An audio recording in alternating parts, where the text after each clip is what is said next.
सभी भाई बहनों को जय मसीह की। प्रभु की आशीष और उसका अनुग्रह आप सब पर बहुत आयत से होता रहे और प्रभु की आशीष में रह करके आप सब फलें फूलें। तो आइए हम वचनों की तरफ चलते हैं। मत्ती रचित सुसमाचार अध्याय 16। मत्ती रचित सुसमाचार अध्याय 16 वचन 1 से 28 तक। वचन 1 से 28 तक। स्वर्गीय चिन्ह की मांग। स्वर्गीय चिन्ह की मांग। और फरीसियों और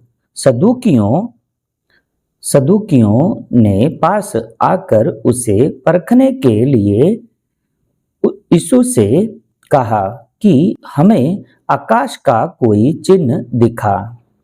यीशु ने उनको उत्तर दिया कि सांझ को तुम कहते हो कि खुला रहेगा। सांझ को तुम कहते हो कि खुला रहेगा, क्योंकि आकाश लाल है। और भोर को कहते हो कि आज आंधी आएगी, क्योंकि आकाश लाल और धुंधला है। तुम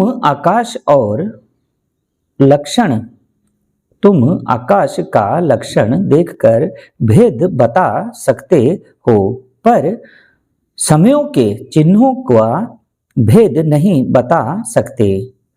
इस युग के बुरे और व्यभिचारी लोग चिन्ह ढूंढते हैं, पर यूनुस के चिन्ह को छोड़ कोई और चिन्ह उन्हें ना दिया जाएगा। और वह उन्हें छोड़कर चला गया। कौन? प्रभु यीशु। फरीसियों और सदूकियों की शिक्षा का खमीर। फरीसियों और सदूकियों की शिक्षा का खमीर। और चेले पार जाते समय रोटी लेना भूल गए थे। यीशु ने उनसे कहा, देखो, फरीसियों और सदूकियों के खमीर से चौकस रहना। वह आपस में विचार करने लगे कि हम तो रोटी नहीं लाए। यह जानकर यीशु ने उनसे कहा, है अल्पविश्वासियों, तुम आपस में क्यों विचार करते हो कि हमारे पास रोटी नहीं? क्या तुम अब तक नहीं समझे और उन 5,000 की 5 रोटी स्मरण नहीं करते, और ना यह कि कितनी रोटियां उठाई थी, और ना उन 4,000 की 7 रोटी, और ना यह कि कितने टोकरे उठाए गए थे। तुम क्यों नहीं समझते कि मैंने तुमसे रोटियों के विषय में नहीं कहा? फरीसियों और सदूकियों के खमीर के चौकस रहना। तब उनकी समझ में आया कि यीशु ने रोटी के खमीर से नहीं, पर फरीसियों और सदूकियों की शिक्षा से चौकस रहने को कहा था। पतरस का यीशु को मसीही मानना। पतरस का यीशु को मसीही मानना। यीशु कैसरिया फिलिप्पी के देश में आकर अपने चेलों से पूछने लगा कि लोग मुझे मनुष्य के पुत्र को क्या कहते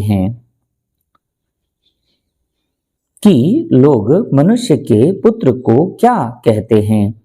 उन्होंने कहा, कितने तो यूहन्ना बपतिस्मा देने वाला कहते हैं, और कितने एलिय्याह, और कितने यिर्मयाह या भविष्यवक्ताओं में से कोई एक कहते हैं।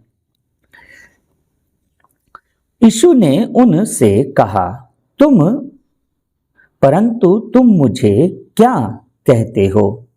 शमौन पतरस ने उत्तर दिया कि तू जीवते परमेश्वर का पुत्र मसीही है। जीवते परमेश्वर का पुत्र मसीही है। यीशु ने उसको उत्तर दिया कि है शमौन योना के पुत्र, तू धन्य है, क्योंकि मांस और लहू ने नहीं, परंतु मेरे पिता ने जो स्वर्ग में है यह बात तुझ पर प्रकट की है। और मैं भी तुझसे कहता हूँ कि तू पतरस है, और मैं इस पत्थर पर अपनी कलीसिया बनाऊंगा, और अधोलोक के फाटक उस पर प्रबल ना होंगे। मैं तुझे स्वर्ग के राज्य की कुंजियां दूंगा, और जो कुछ तू पृथ्वी पर बांधेगा वह स्वर्ग में बंधेगा, और जो कुछ तू पृथ्वी पर खोलेगा वह स्वर्ग में खुलेगा। तब उसने चेलों को चिताया कि किसी से ना कहना कि मैं मसीह हूं। अपनी मृत्यु और पुनरुत्थान के विषय में यीशु की भविष्यवाणी।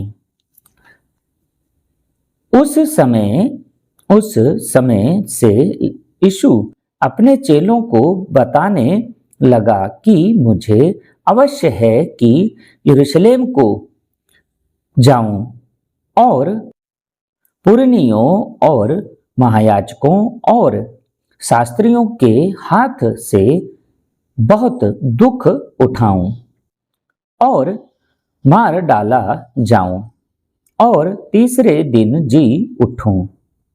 इस पर पतरस उसे अलग ले जाकर झिड़कने लगा कि है प्रभु, परमेश्वर ना करे, तुझ पर ऐसा कभी ना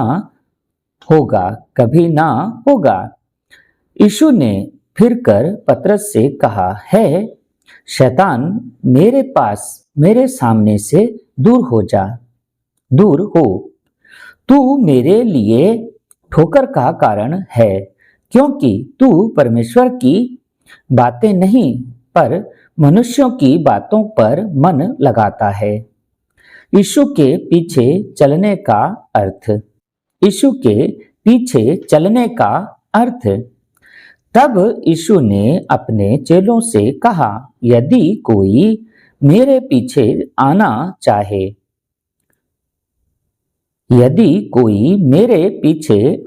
चाहे, तो अपने आप का इनकार करे और अपना क्रूस उठाए और मेरे पीछे हो ले। क्योंकि जो कोई अपना प्राण बचाना चाहे वह उसे खोएगा, और जो कोई मेरे लिए अपना प्राण खोएगा वह उसे बचाएगा। यदि मनुष्य सारे जगत को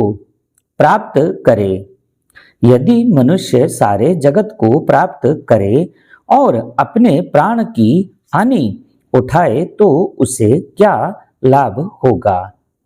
या मनुष्य अपने प्राण के बदले में क्या देगा? मनुष्य का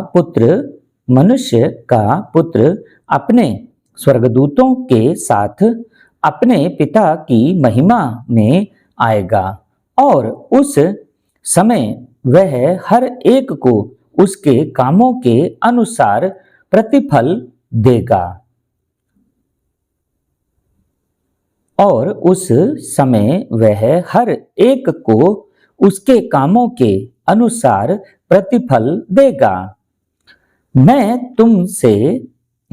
तुमसे सच कहता हूं कि जो यहाँ खड़े हैं उनमें से कितने ऐसे हैं कि जब तक मनुष्य के पुत्र को उसके राज्य में आते हुए ना देख लेंगे, तब तक मृत्यु का स्वाद कभी ना चखेंगे। आमीन। तो मेरे भाई मेरी बहन ऐसे ही वचनों में बने रहें और आगे बढ़ते जाएं, क्योंकि प्रभु ने कहा है कि जो बीज अच्छा बीज बोएगा वो अच्छा फल पाएगा, जो बुरा बीज बोएगा वो फिर नरक तक जाएगा। तो मेरे भाई मेरी बहन, हमें इस जीवन में तो काम करना ही है, लेकिन अगले जीवन के लिए भी हमें बहुत कुछ करना है। तो आप सबसे निवेदन है कि प्रभु के वचनों को गहराई से समझने और सीखने का प्रयास करें। समझने और सीखने का प्रयास करें।